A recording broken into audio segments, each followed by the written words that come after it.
Nuestra siguiente ponente la conozco muy bien y es porque trabajamos aquí en la misma empresa, en Altura Interactive, que es una agencia digital que trabaja con clientes internacionales en cómo crear contenido y pues, internacionalizar su presencia, normalmente de otros idiomas hacia habla hispana, pero pues también trabajamos con empresas aquí en México, Latinoamérica y en España. Pero pues me da mucho gusto presentarles a Selene Santos. Ella tiene una trayectoria pues, muy buena aquí dentro de la empresa. Es nuestra gerente de operaciones y pues ella lleva toda la parte operativa y por lo tanto pues se ha vuelto una experta en todo lo que es el tema de internacionalizar un sitio web. Entonces me da mucho gusto presentarla. Hola Selene, ¿cómo estás? Hola, ¿ya me escuchan? ¿Activé el micrófono? ¿Sí? Sí, te escuchamos muy bien. Ah, perfecto. Bueno, hola a todos. Estoy muy emocionada por estar aquí en la DTD y ahorita voy a poner mi presentación para que la puedan escuchar. Bueno, pues Selene, ya puedes compartir tu pantalla y empezar la presentación cuando tú estés lista. Listo. Ok, si la ven bien, entonces, como usted mencionó, soy Selene, trabajo aquí en Altura Interactive y lo que les voy a platicar ahorita es sobre cómo internacionalizar su presencia online. Primero que nada, vamos a empezar diciendo qué es la internacionalización. Es cuando una empresa decide participar en otros países. Generalmente se utiliza para hablar de una empresa, pero puede ser, por ejemplo, la presencia personal, hablar de una marca personal. Si soy speaker y quiero que la gente, soy muy famosa no sé, por ejemplo, aquí en México yo no, pero sí, podría ser, agarrar y decir quiero que mi presencia esté en otros países. ¿Cuál es el problema cuando la gente decide entrar a la internacionalización? Bueno, primero que nada es no tener experiencia previa y en segundo lugar, una vez que se inicia no había visto que tenía esto aquí, ya lo desactivé, ok. No tener experiencia previa y la otra es no realizar un plan de cómo vas a hacer esta internacionalización. No tener experiencia previa se puede subsanar siempre y cuando uno se ponga a trabajar y estudiar y haga un gran esfuerzo, pero no puedes iniciar algo si no realizas un plan porque eventualmente vas a fracasar. Entonces, lo que yo les voy a platicar ahorita es cómo realizar este plan y algunos tips sobre las cosas que deben llevar a cabo para que cuando quieran internacionalizar, lo hagan sin ningún problema. Bueno, entonces, la internacionalización digital tiene 5 pasos.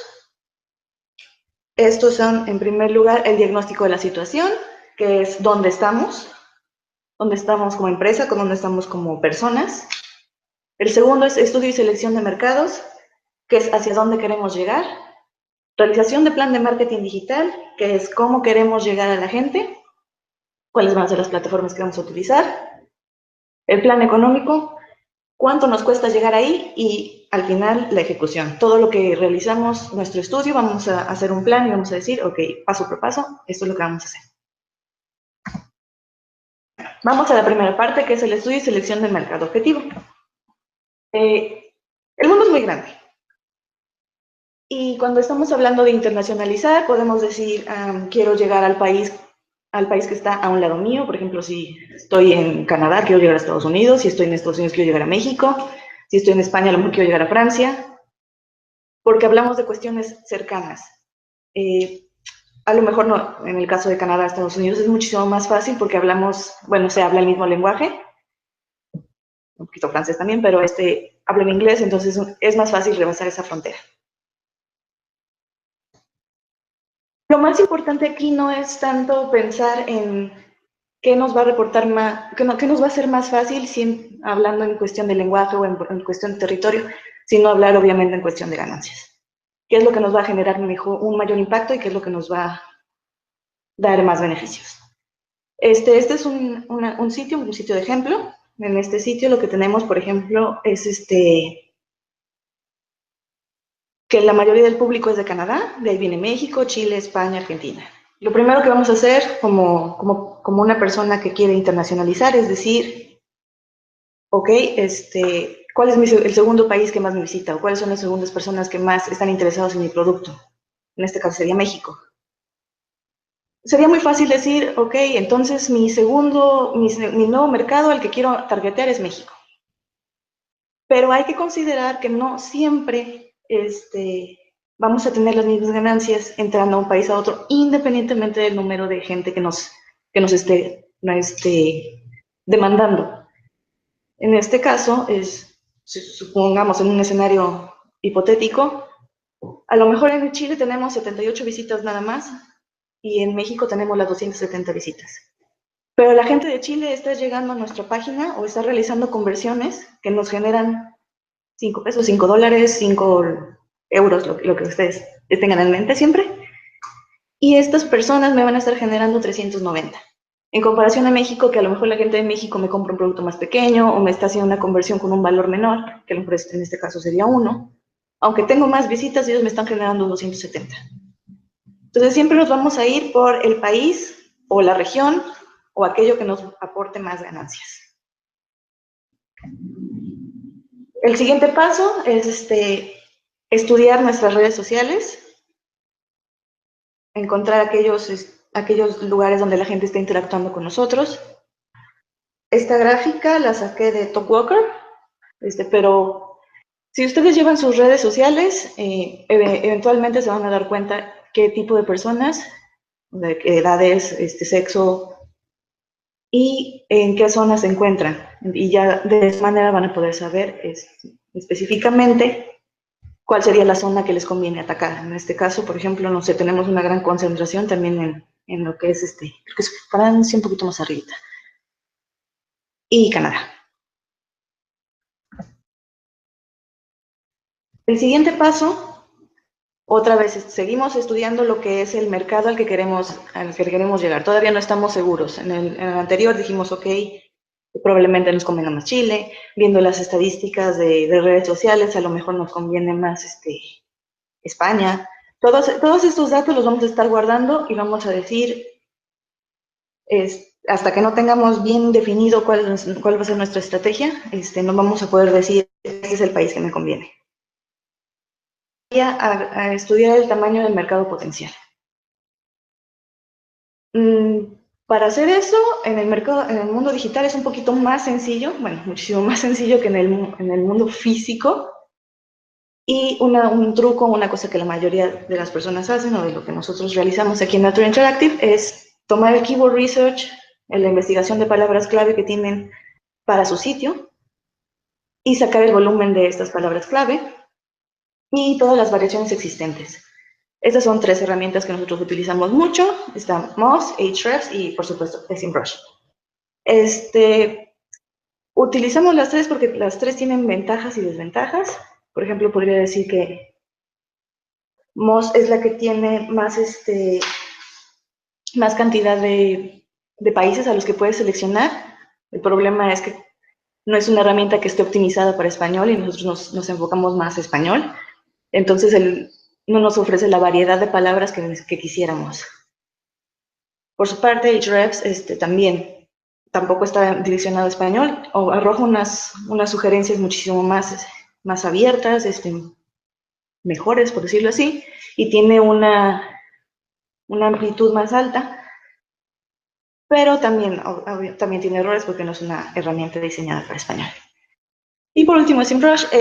La ventaja de SEMrush, que es una cosa que me gusta mucho, que no lo acaban de hacer, pero sí ya está ahorita en su opción beta, es ya directamente engloban las palabras clave por su raíz.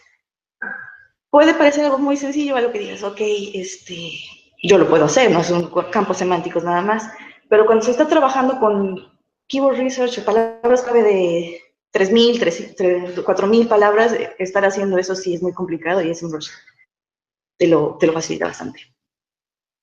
Una vez que se tienen todas esas palabras, lo que vamos a tener es un volumen. Este volumen nos va a decir el tamaño potencial del mercado.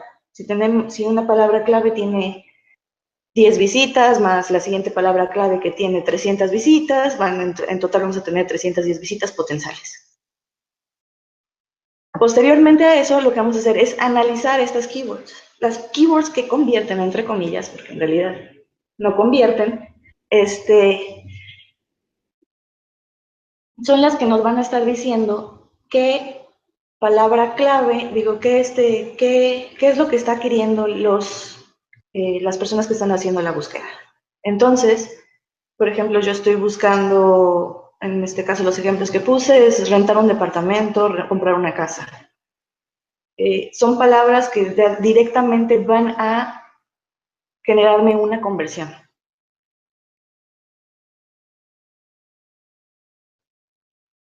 Una vez que tenemos toda esta información acumulada, nos va a permitir otra vez, una vez más, recapitulando todo lo que hemos trabajado, vamos a ver si podemos sacar un país al que nos llame la atención. Supongamos que al final decidimos que no estamos ubicados en México y queremos llegar a Chile y Argentina y tal vez a Brasil. Entonces es hacer 2 páginas, digo, para comprobar si estas decisiones fueron correctas, a lo mejor tal vez 3 países es demasiado, un país no tenemos que eliminar, tal vez Chile no era una opción correcta. Lo que nosotros siempre recomendamos, o lo que les recomiendo yo ahorita a ustedes hacer, es una prueba. No necesariamente tienen que escribir una página para promover ya su producto, sino simplemente, en este caso, por ejemplo, en este ejemplo, es hacer una guía. Aquí Epicor no está haciendo promoción directamente del producto, lo que está haciendo es decir, esto me va a explicar qué es lo que tienen que hacer para, y una vez que lo descarguen, a lo mejor ya conocen un poco más de mi sistema y tal vez ya les llame la atención, y yo como empresa puedo definir si es lo que la gente necesita. Entonces es hacer una pequeña campaña, una campaña de PPC, y decir, redireccionarla para los 3 países que ya elegimos. Hacemos una página en portugués para Brasil, una página en español para Chile y otra en español de Argentina, para Argentina. Y ya así decidimos qué es el mercado que nos va a reportar más ganancias. Tal vez la gente les interesa conocer lo que estoy hablando, pero al momento de convertir no es exactamente lo que estaban esperando. Entonces, con este tipo de producto lo que podemos hacer es conocer un poquito más sobre cuáles son las expectativas del mercado. Incluso a lo mejor el mercado está interesado en lo que estamos ofreciendo, pero no lo sabe. Y lo que le conviene entonces, lo que nos conviene a nosotros, es empezar a lo mejor hacer una estrategia primero de educar al cliente objetivo antes de ofrecerle un producto que ni siquiera sabe que puede resolver el problema que tiene actualmente. Entonces, una vez que finalizamos con esta prueba, tal vez decidimos que Argentina no nos servía ahorita y nos quedamos con Chile y Brasil. Ya tenemos los países a los que queremos llegar, ya decidimos que estos tienen el mercado potencial. Lo que sigue es saber qué tan difícil va a ser llegar a entrar a ese mercado. ¿Cómo vamos a competir contra el mercado que existe? Y cómo hacerlo de manera efectiva. Entonces, el siguiente paso sería hacer un análisis de la competencia. Ubicar quiénes son nuestros competidores, tanto de manera local como internacional, que están dentro de las páginas del SERP.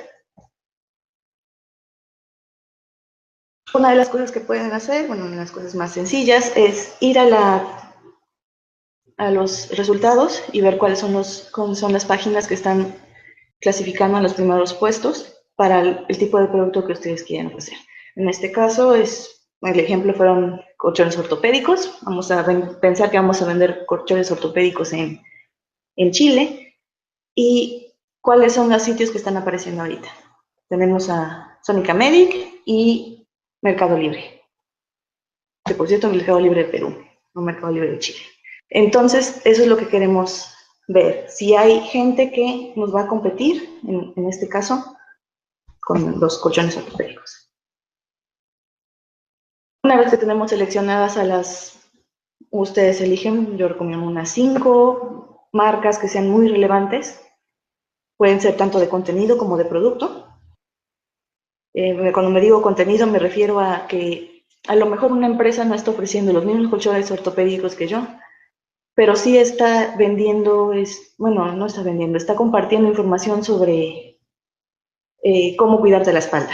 Entonces, ellos no, a lo mejor es una empresa de médicos o de quiroprácticos y ellos están acaparando todo el mercado, todas las búsquedas dentro del SERP sobre colchones ortopédicos, aunque en realidad ellos no están vendiendo estos colchones. No son mi competencia directa, pero sí son mi competencia en relación a contenido.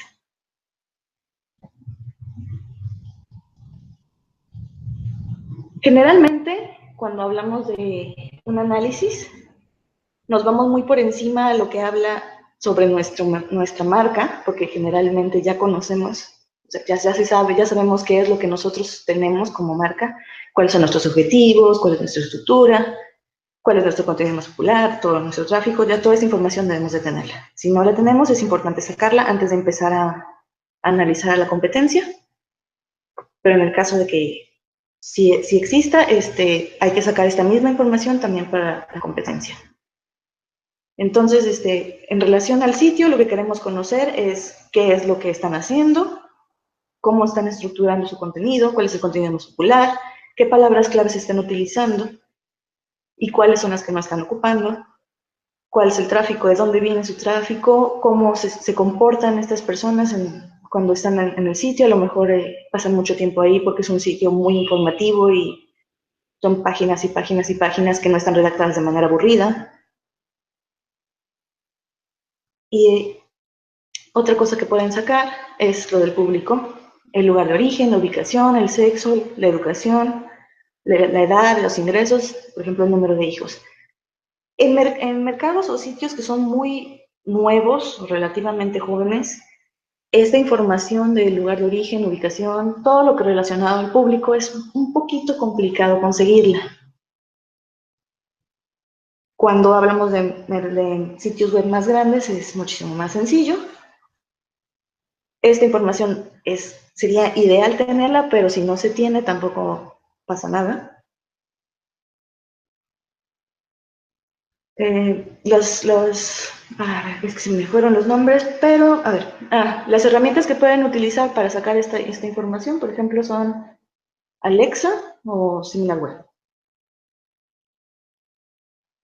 Y por último, también cuando estén revisando a su competencia, tienen que checar lo que son las redes sociales, cuáles son los perfiles que tienen activos. A lo mejor todas las personas tienen Twitter, pero no tienen Facebook, o a la inversa, tienen Facebook y Twitter no es algo relevante para el mercado en ese país, o LinkedIn, o YouTube. Todo depende del tipo de mercado y por eso tienen que analizarlo.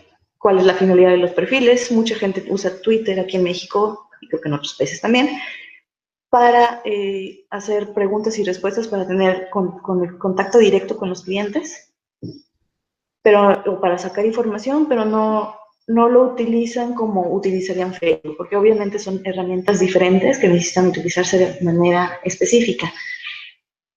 Y eso mismo ocurre en cada país es diferente. ¿Cómo están compartiendo los mensajes? ¿Cuál es el tono? Formal, informal, corto o muy largo, aprovechan los 140 caracteres o los 280 o los 1000 que nos van a dar Twitter después. ¿Cuál es el nivel de compromiso que tiene la gente en redes sociales y qué tipo de cosas comparten? Por último, bueno, esta es una herramienta que también les recomiendo. Tampoco es necesaria porque toda la información en realidad se puede sacar poniéndose uno a investigar y a ver todos los resultados, por ejemplo, en Twitter o en los feeds, todo. Pero este tipo de herramientas nos ahorran un poquito de trabajo y entonces Sprout Social. Una vez que tenemos toda esa información, lo siguiente es analizar los datos que obtuvimos. Ya sabemos cuál es el nivel de la competencia, tal vez le tenemos muchas ganas al mercado brasileño, pero después de esta investigación descubrimos que para entrar a Brasil vamos a competir con personas que están haciendo videos con una producción impresionante, anuncios de televisión, radio, cosas que tal vez sí podemos competir porque estamos ofreciendo un buen producto, pero no tenemos el presupuesto suficiente. Entonces hay que tomar una decisión si ¿este mercado en este momento nos conviene o no? Si la respuesta es sí, entonces vamos al siguiente paso, que es hacer el plan de marketing digital. En este paso no me refiero a directamente hacerlo, decir vamos a crear tantas cosas, no. Simplemente es, ya vimos de qué está tratando el otro mercado, de qué es lo que están haciendo, y entonces ya podemos decir, para nuestro plan de marketing digital vamos a necesitar hacer, como ya había dicho, videos, o a lo mejor la gente en Chile es muy activa en Twitter o es muy activa en Facebook, entonces vamos a necesitar estar publicando 5 posts al día, por así decirlo. Entonces, ese tipo de cosas nos van a definir qué tan difícil va a ser entrar o no al mercado y también nos va a decir cuánto nos va a costar esta nueva campaña. Entonces, antes de decidir si me voy a meter a este nuevo mercado, ¿qué es lo que necesitamos saber? Lo básico. Cómo se estructura nuestro sitio, o localizar el sitio, y si es necesario crear o no crear nuevo contenido. Cuando hablo de estructura del sitio me refiero a los famosos TLDs, STLDs o folders o subfolders. La estructura entonces va a depender básicamente de si queremos llegar al nuevo mercado pensando en lenguaje o en ubicación geográfica. Tenemos otra vez este mercado en base a México y queremos entrar a Chile. El lenguaje ya lo tenemos, el enfoque sería en español, pero probablemente el tipo de producto que estamos vendiendo nos conviene tenerlo con una ubicación geográfica. Entonces, en este caso vamos a seleccionar un ccTLD, que sería .cl, .ar, .es, y la ubicación geográfica también puede ser como subfolder, que sería cuando agarramos y ponemos dentro del mismo dominio, nuestro dominio.com, en el siguiente subfolder ponemos el AR, el CL. Cada una de estas estructuras va a tener ventajas y desventajas. En esta pequeña tablita les muestro cuáles son las ventajas y desventajas. En este caso, como tienes un subfolder, mantienes la autoridad del sitio. Vemos que si nuestro dominio principal es .com y tiene un DA en específico, cuando le agreguemos el subfolder, indirectamente o quiera o no, va a estarle compartiendo autoridad. Gracias por ejemplo, los subfolders, otra de las ventajas es que tienes todo dentro de un solo sitio. Entras a tu dominio y puedes encontrarlo todo en el mismo lugar, en la misma dirección. Y eso también es una ventaja de los subdominios. Los subdominios es ar.miproducto.com y esto es lo que bueno, eso es una ventaja para las personas cuando estás buscando algo y decides cambiar de país y dices, ok, llegué al dominio.com.mx, pero estoy segura que si me voy al subdominio.com y diagonal AR y me voy al diagonal MX, me va a salir el de México. Ese tipo de cosas son muy útiles para las personas cuando están intentando buscarle confianza. El problema con los subfolders es que tienes que tener consideraciones de seguridad adicional. Tener todo en un mismo lugar tampoco es bueno en cierta escala.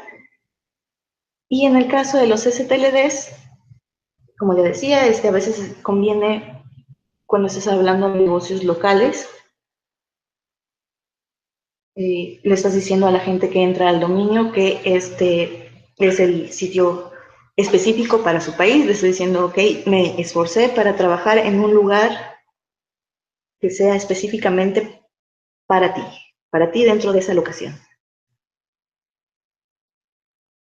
Unos retos de diseño web, depende mucho del producto, a veces va a ser solamente cambiar el copy y las imágenes, como en este caso, lo que hizo Vibus, que tiene un cambio de una imagen, y en el call to action, el llamado a la acción, que solicítelo ya o pedido ahora. Pero hay momentos en los que el mercado va a requerir que hagan un cambio muchísimo mayor. Estos son tres sitios diferentes de Nintendo, para Japón, para Corea y para Canadá. El feed de Japón es un poquito más tradicional, mientras que el de Corea, que es hacia abajo, no tiene menú, más que el menú de arriba, y el de Canadá, que también es un feed hacia abajo, pero tiene un menú de manera lateral. Entonces, ese es un tipo de cosas que tienen que considerar cuando van a internacionalizar.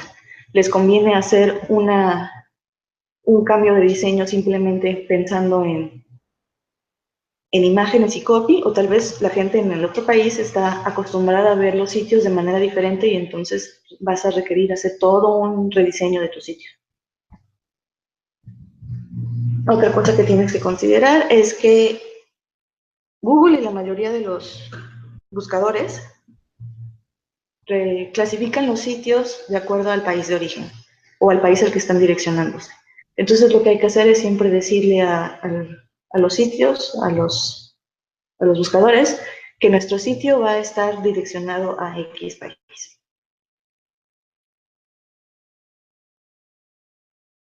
De las cosas que se puede hacer que se tiene que hacer para enseñarle a los sitios que vamos a direccionarnos a cierto lugar, es hacer uso del hreflang.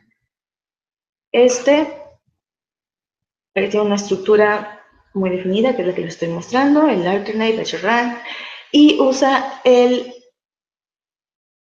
código del país y el idioma. Entonces, por ejemplo, en este caso tenemos nuestro sitio en inglés.com, vamos a agregarle el hreflang junto con los otros dos códigos de los otros dos sitios nuevos que estamos creando, que es la versión de España o en español, dependiendo de cuál sea el objetivo, y .co.uk, que es Unión Inglaterra. Entonces serían en cada sitio agregar el hreflang de cada uno de estos sitios nuevos. Como se darán cuenta, tenemos en la versión de la última de .co.uk NGB. No estamos hablando de LG ni nada, o sea, vamos a hablar de Londres, no vamos a poner en UK, sino en GB, que es de Gran Bretaña. Entonces, para no equivocarnos, hay que tomar en cuenta que cuando estamos hablando sobre idiomas, lo que tenemos que seguir es el ISO 639-1. Eso nos va a decir el idioma al que nuestro sitio se va a enfocar, mientras que el ISO 31661 nos va a decir a qué país nos vamos a dirigir. Estos códigos son los que se van a poner dentro del hreflang para decirle a los buscadores a qué nos estamos refiriendo. Si es nuestro sitio en inglés, pero para Estados Unidos, o es nuestro sitio en inglés para Canadá o para Australia.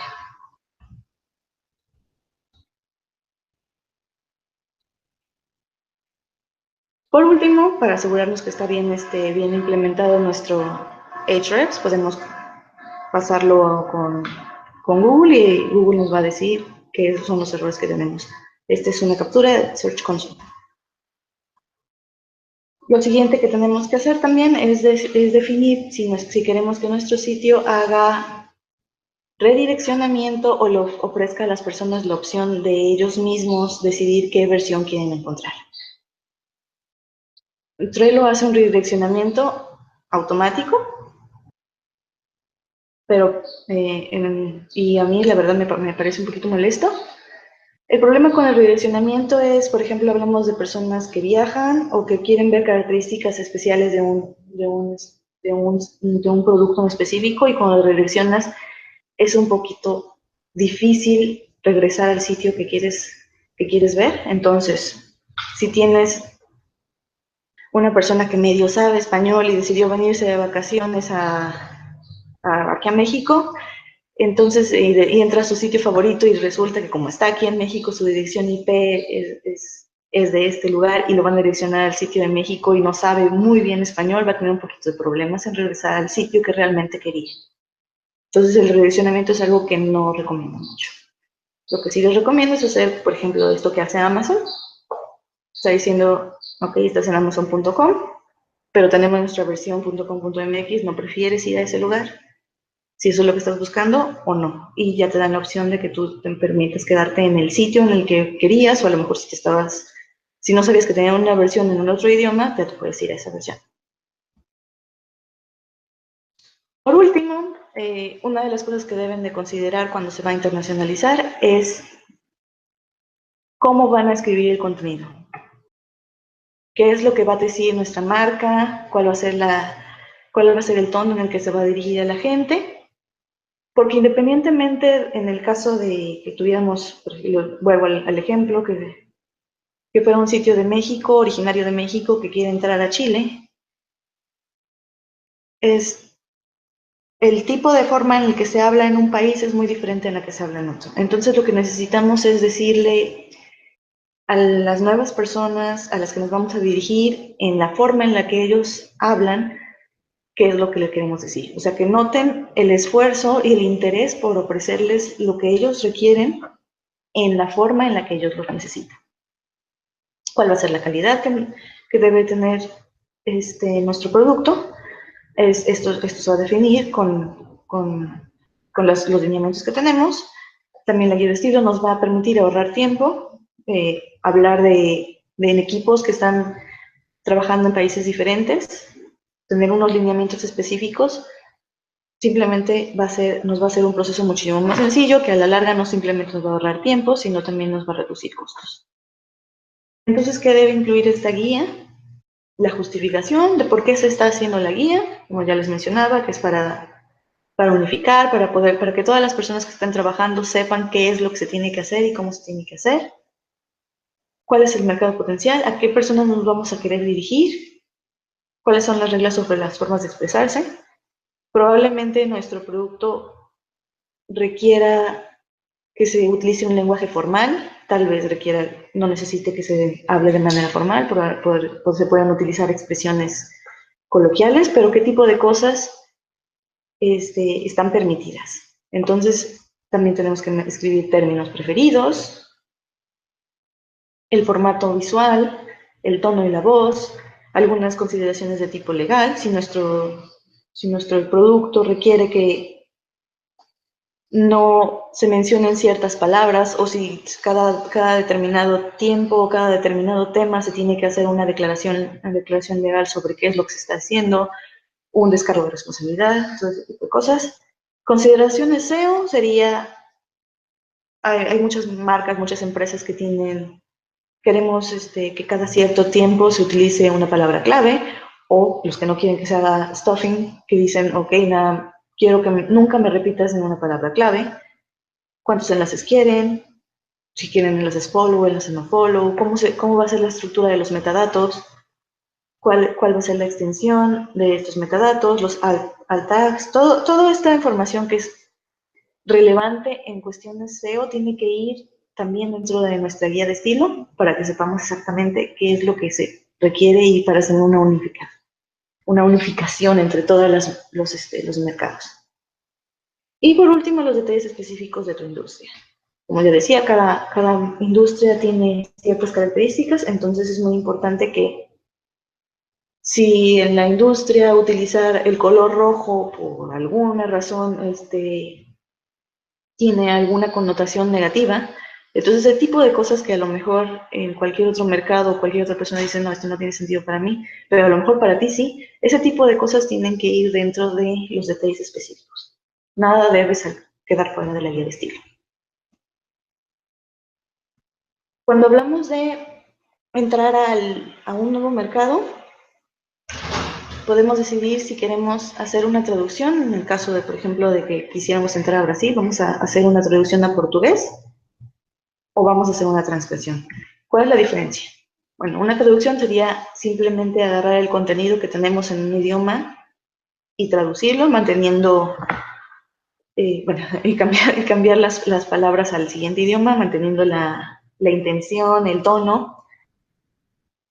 Y esto es muy útil, por ejemplo, en este caso que hablamos de seguros, es muy útil para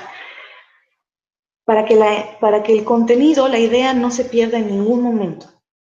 Que la persona lo lee en otro idioma y lo lee en otro y puede reproducir, si conoce el idioma, a lo mejor podría regresar y encontrar el mismo significado. Entonces, en el caso de que sean temas muy sensibles. En la mayoría de los casos, yo recomiendo una translación, hablar con las personas, como ya les decía, en el idioma en el que ellos están esperando que se les hable. Y más que nada para que la gente sepa que te preocupas por hablar con ellos en la forma en la que ellos también le están hablando. No es simplemente, acabo de llegar, este es mi negocio y cómprenme, sino, ok, me tomé el tiempo de conocerlos, de saber qué es lo que necesitan, qué es lo que yo les puedo ofrecer de acuerdo a esas necesidades. Y pasa lo mismo, bueno, pasa lo mismo tanto en el lenguaje como en el tipo de cuestiones visuales que vamos a transmitir. No simplemente hablo del diseño, sino, por ejemplo, en este caso, sellos de confianza para cada uno de los países diferentes. Y ya para finalizar, hablamos de lo que es selección de contenido. Cuando vamos a entrar a otro mercado, probablemente sea muy fácil, por ejemplo, en el caso, otra vez México-Chile, sea muy fácil decir, ok, simplemente hablamos español, todas las partes en las que se diga para ti mexicano, le vamos a poner para ti chileno y ya. Ese tipo de cosas no se pueden hacer. Lo que se tiene que hacer es agarrar el contenido que existe, por ejemplo, el más visto, el más popular, el más referenciado, el más compartido, aquel en el que las personas pasan más tiempo, en el que el porcentaje de rebote es más bajo, para ver de qué manera podemos transformarlo para que el nuevo mercado lo vea y sienta que se puede identificar con él. En el caso de que el contenido que tengamos es poco o queramos generar, siempre tenemos que generar más contenido específico para las personas a las que nos estamos dirigiendo. Lo más fácil lo más sencillo sería regresar a su auditoría, analizar los resultados de las páginas de los buscadores, analizar qué es lo que tiene la posición 1, cuáles son las imágenes, cuál es la posición 0, y ver de qué manera este contenido que está generando la competencia podemos nosotros hacerlo mejor o complementarlo de tal manera que estemos aportando nuevo al mercado. O sea, llegar y decir, llegué con algo, con una propuesta de valor. Si esto es un poquito complicado, también les puedo recomendar ir a algunos foros, ir a sitios de preguntas y respuestas, para ver qué es lo que la gente está sintiendo, de qué es lo que la gente tiene duda, cuál es su inquietud. Y finalmente, una vez que tenemos todos estos datos, ya sabemos qué es el país que vamos a ver, cuál es la competencia, cómo se está comportando la gente, de acuerdo a la competencia y lo que se están comportando, cuál es el tipo de cosas que podemos ofrecerles. Y una vez que ya tenemos todo eso, ya sabemos qué es lo que vamos a necesitar para causar impacto, entonces finalmente vamos a lo que es la ejecución. Y esto sería todo. Muchas gracias.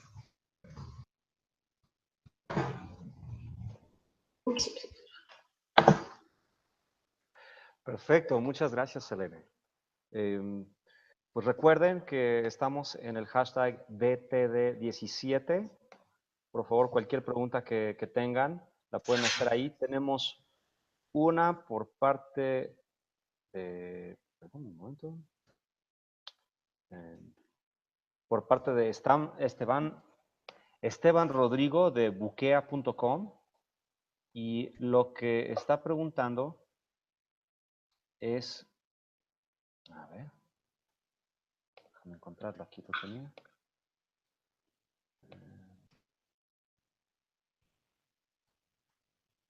Ajá. Lo que estaba preguntando es, ¿qué tipos ellos tienen una plataforma de booking para hoteles, que es específicamente para hoteles que tienen spas, y ellos están en Francia y España, y pues están pensando pues también abarcar los mercados de los Estados Unidos y de Brasil, que si hay algunos tips de redireccionamiento y pues, o sea, ¿qué tips les darías desde un principio si están pensando ir por esos dos países? Bueno, primero que nada, básicamente lo que estaba mencionando, que es hacer un análisis de cómo se están comportando los mercados en esos países. En el caso de Estados Unidos, ir y checar a lo mejor en qué región se quieren poner específicamente y analizar los resultados locales. A lo mejor se pueden ir incluso a Google Maps. No sé, supongo que es un negocio físico porque va a ser un spa. Entonces, ya directamente en la región en la que se van a poner, ver qué es lo que está haciendo la gente dentro del SERP. En cuestión local, también, una vez más, analizar el contenido. Sí, básicamente sería eso, estudiar los mercados en los que van a entrar para que entren de manera fuerte. Excelente. Bueno, pues solamente nos queda una ponencia más. Selene, muchísimas gracias por tu aportación. Estuvo súper bien. Ahorita tendrás muchas cosas que contestar en Twitter. También, si quieren hacerle alguna pregunta directamente, su handle es Lunash. Y, pues por ahí seguramente la pueden encontrar para hacer cualquier otra pregunta. Muchas gracias de nuevo, Selene.